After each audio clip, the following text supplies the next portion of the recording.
But have you watched Shoresy? Because if you haven't watched Shoresy, then now you'll know who I am. Yeah, because I am Shoresy. It's much different. What is yours? Shoresy's a spinoff to Letterkenny, and it's a series on Hulu.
So we can move through this for Trevor to pick up his daughter from volleyball.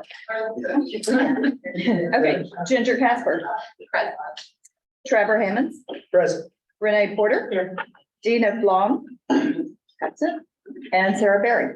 Present. Do we have any public comments? We have 24 people, no. Zero. Zero. I was like, wow, that is it. Okay, all right, Bart, let's hear it. All right, very good. I think we've got a short video here. Joe. Under our superintendent spotlight, highlighting one of our fantastic teachers, Mrs. Debbie Walden. I have 12 seniors this year. A couple of them have been with me throughout the 12 years. Very good. You got it. We are able to build special relationships. I know their strengths. I know their weaknesses. I have been there through the good times, and then I've been there through the bad, and I will always be there for them. I've been with her since I think kindergarten. If I ever need anything, she was always just one call away. He struggled a little bit with reading as a child, but he's overcome that, and he just recently graduated from Vo-Tech, and he is going on to college, and I couldn't be more proud of him. I've had her since freshman year. Just having someone there that you can trust and count on all the time, and you can just call and she's there, just helps a lot mentally. She was a little bit apprehensive to meet me, but after she got to know me, she didn't want to be with anyone else but me. These kids are, and their families are like family to me. When I get to see them cross the stage at graduation, you're gonna probably see me even crying on the sidelines this year, just because I know that my time with them is probably over. It's gonna feel really good to have her there and make me feel not so nervous. Jared Colpin. I've had them since they were toddlers. I've watched them grow not only physically but mentally, and it's hard to see them go. Jacelyn Grace Hody. I want to say thank you, because if it wasn't for her, I would not be graduating. Thank you for always being there for any problem I had. She always helped me through it. Thank you. So another great video put out by our communications department. And one of the benefits of our one-on-one model is what's called educational movement, which allows our teachers to stay with our students from pre-kindergarten all the way through their senior year and watch them graduate. So a wonderful story. We sure appreciate all of our teachers. I have 12 seniors. Thank you. Thank you. All right, we're going to move past governance and go into leadership. Okay. Superintendent update for July 12th, 2023. These are our new 5 aspirations here. We had an admin retreat in June of 2023. We brought just around 500 administrators that we employ down to Durant, to the Choctaw Casino. And you can see there's a group picture right there. Had a wonderful opportunity to connect with them and a lot of professional growth. reflection from the 22-23 year, but then also goal setting for the 23-24 school year. And so this gives us an opportunity as a virtual organization to bring people together and have that crucial face-to-face component that sometimes is missing. So wonderful admin retreat in June, and we're ready to get started. So part of that though is, I'm going to set the table here to show a video. Part of that is a theme that we try to take into each admin retreat. And so I jotted down some notes here, and I'll sort of give you some context behind the video that you get ready to watch. So ladies and gentlemen of the board, I must confess that I've been looking forward to this next part of the superintendent's update for a couple of weeks. And when we had our annual retreat, we always begin with setting the tone and the time together. And so while this year's retreat was a resounding success, this video that our communications team put together encapsulates two things I love most in the world: Epic Charter Schools and the television show Ted Lasso. And so that was the theme of this year's retreat. I've been told that our staff had a tremendous time putting this video here together, but it showcases some of the themes from each of us in this room that we hold true to, which these tenets like hope and perseverance and teamwork and believing even when things look impossible. And so I enjoyed watching this, and I'm sure you will too. So Sean, whenever you're ready.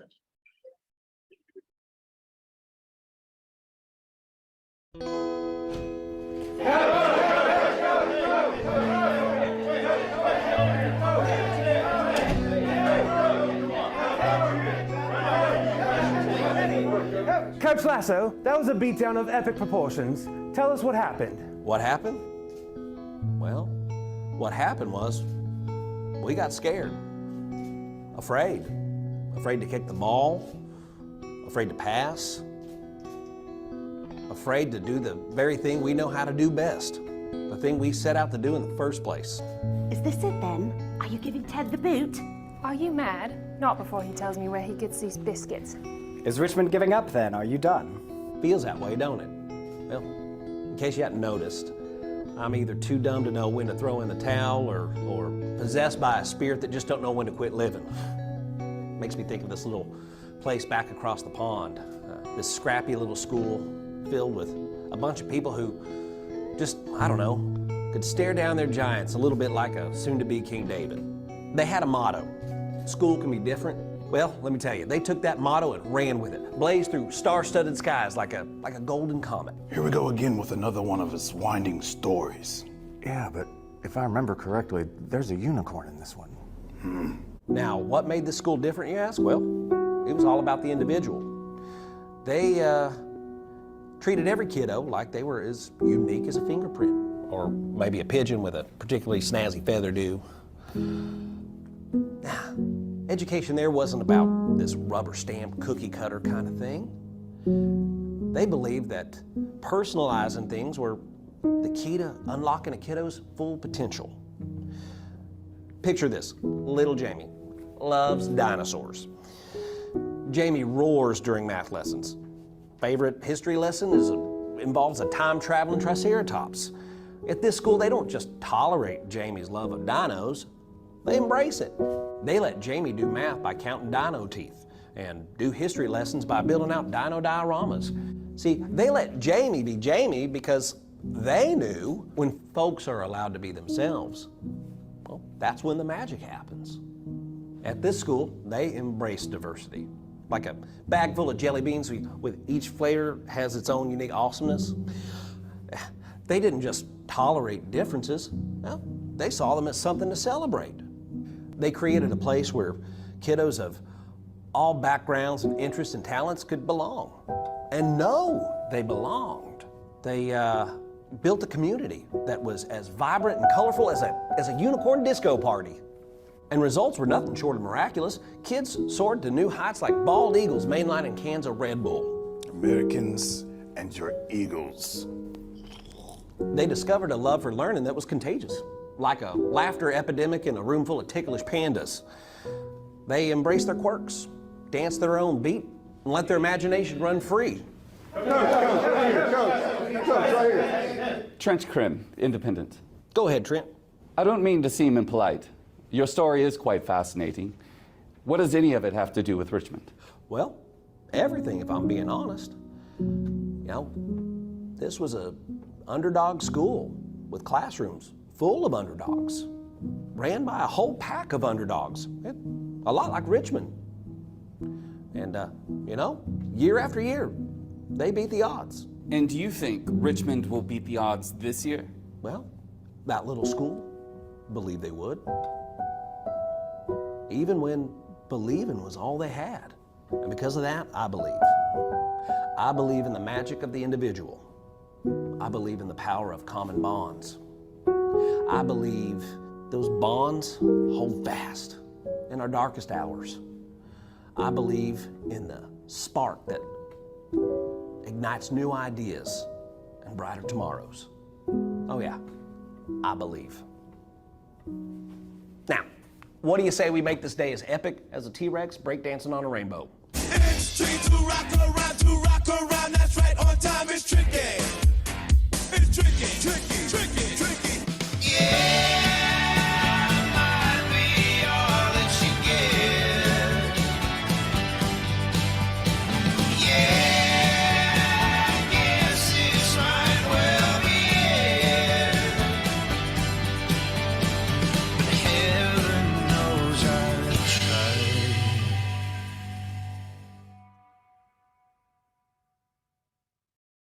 The level of creativity from our communications team and the ability to encapsulate the spirit of Epic and bring it forward in this theme, that is because part of what we did for every single administrator that showed up was we gave them an Epic Charter Schools backpack with the tag on there that says believe. And so tonight, we would like to share that with our board members. And so each one of you have your own backpack with a key tag that says believe. And so on behalf of Epic Charter Schools, thank you for your service. We wanted to share that with you all. Please give our board a round of applause. So I'll finish up here very quickly. DLC graduates, obviously one of our 5 aspirations is we want our students to be future ready and in demand. And so here's a list of VLC students and some of the post-secondary work that they're going to be pursuing here. You can see several colleges, Oklahoma City Community College, OU, we've got the Navy, and then also we've got some people that are going directly into the workforce. And so whether it's career tech, whether it's college, it's the 3 E's we talk about all the time. It's we want our students, our graduates enrolled, we want them deployed, or we want them enlisted. Those are the 3 goals behind Epic. And so we're very proud of our DLC graduates right there. Next slide. All Teacher Summer PLCs, that's happening as we speak. So all Teacher Summer PLCs are going to be offered this summer. Our summer PLCs kick off the school year with fellowship, fun, and learning. And so we're bringing our teams together. The special education department will provide new SPED, professional learning, all SPED PLC, and then the entire staff is dedicated to digging in and continuing to work to serve our students, even during the summer months. So there's a lot of work that goes in once we get past that July 4th holiday and sharpening skill sets, and our educators are ready for another school year. So the next lead up over the next 30 to 60 days is going to be a very, very busy time for Epic and our staff as we're making preparations to launch school during the month of August. And so there'll be a surge of enrollment that will be coming over the coming weeks, and we're excited about that and ready to embrace it.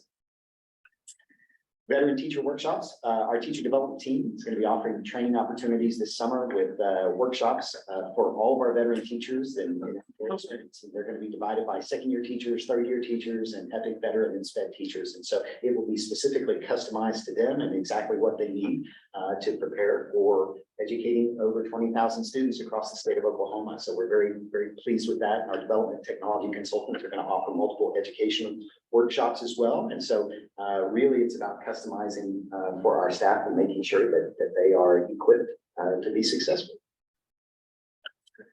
We have new to hire Epic teachers that are going to be participating in their traditional summer onboarding training. And it's a very comprehensive and strategic program that prepares our new teachers as they make the transition from traditional brick and mortar school to virtual school.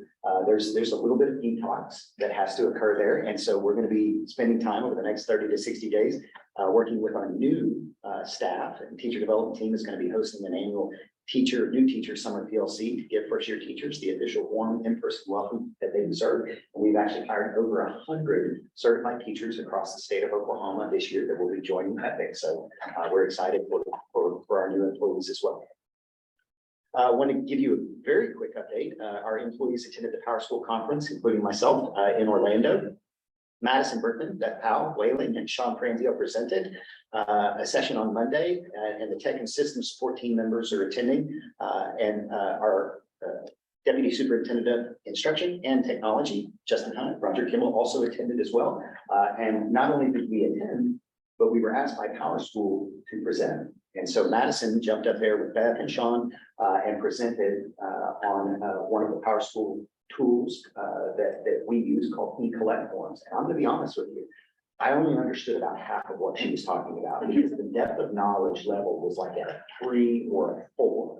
And people have no idea when it comes to automation, how much work goes on the back end in terms of coding to make this automation work for tens of thousands of kids spread out across the state of Oklahoma. And so the entire team, but especially Madison, did a tremendous job of presenting and representing Epic. And we are developing a reputation, not just in Oklahoma, but outside of Oklahoma nationally, amongst one of the most innovative public schools in the United States of America. So I'm very proud of our team, very proud to attend Power School's Edge Conference and being asked to present. And that's all I have. Thank you. Wow, thank you. That was a fantastic video. So, wow. Okay, so Janice. Hello.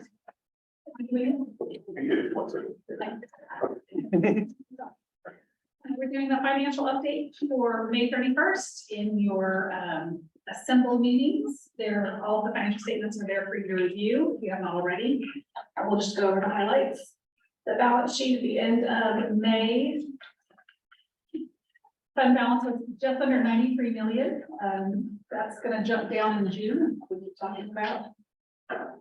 Still doing very well, trending above goal for revenue and well below goal for expenses at the end of May. And then our graphs, May was a little bit lower in revenue. Some of that is the timing of federal claims. You're going to see a big jump for those in July. And then expenditures were also lower in May, which is always good news. Year-end projections, I'm now projecting our fund balance that every month it'll get clearer and clearer as we get closer to when we close everything out and submit it to the State Department. So I'm now projecting a FY23 fund balance of 65, almost $500,000, which is well above what we budgeted.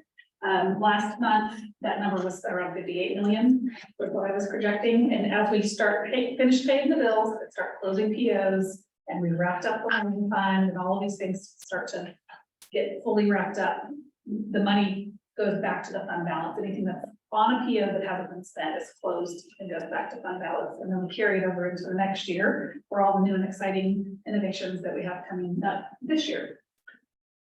I promised you a learning fund update.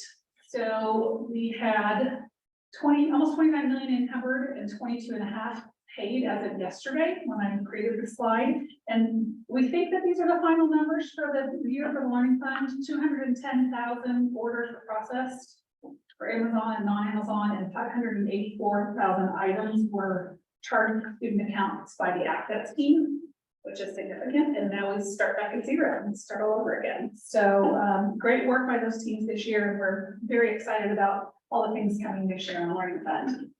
Financially, we encumbered, as you saw, almost 29 million. Our budget was just under 28 million because it's $1,000 a student, and we based it on our ADM from our first quarter statistical report, which was 27,898. Total paid out 22.5 million, left us under budget 5.3 million in the learning fund. So then you start unpacking, where did that come from? Why are we under budget? Where did we spend what we didn't expect to spend? Where did we not spend what we expect to spend? And I've got just a few bullet points to go through those. We served almost 41,000 students in the learning funds for the year. We were funded for 27,898. So there are quite a few students who are coming in later than that QSR time, so they're not counted in the funding number, or other things that happen. They come in, they graduate early. So 18,532 students ended the year with money left in their learning fund balance. So parent orders or student orders or services did not eat up all of their balance. There are always reasons for that. But that's the number that everybody wants to know, is what was left over in the student accounts that wasn't spent. And it was $7.5 million, which is 20% of the budget. That seems really, really high, but last year it was 49%. So this is where parents are getting in and they're spending the money, and it's easier to use and it's easier to track, and they're budgeting. So, you know, we would love to see that at a zero, because that means every student got every penny that was allocated for them. The good news is all that money gets reallocated for other things that are happening in the district. So nothing is lost to the district or to the students.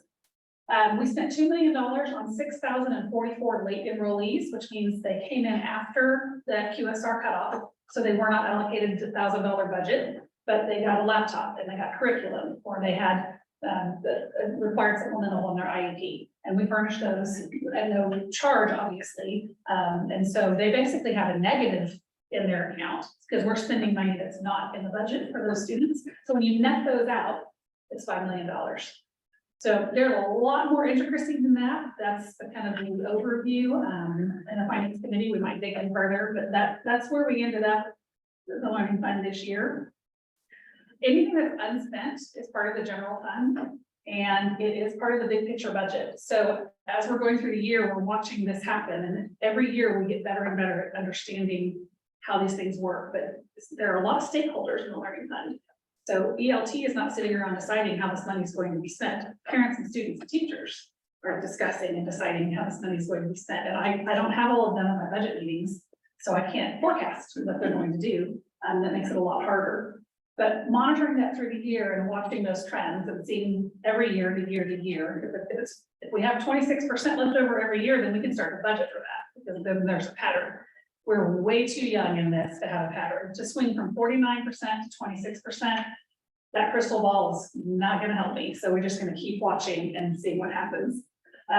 Shifts in enrollment, late enrollments, early graduations, and withdrawals all play a big part in budgeting for the learning fund.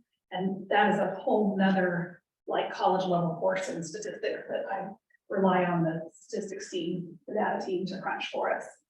So that is what I have. That was fast and furious. I apologize, but that's what was required. If there are any questions, I'd be happy to answer them now or anytime outside of the meeting. I'm good, thank you. And I would accept a motion to approve the financial statement. So moved. Second. 2 seconds. Ginger, Yes. Trevor, Yes. Renee, Yes. Sarah. Yes. And on the consent agenda, does anyone have anything we need to pull out?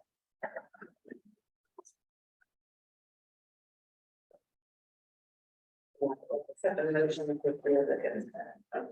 So moved. Second. 1 second. Ginger, Yes. Trevor, Yes. Renee, Yes. Sarah. Yes. And then we need a motion to adjourn. Yes. So moved. Second. Ginger, Yes. Trevor, Yes. Renee, Yes. Sarah. Yes. All right, Trevor. Wow. You-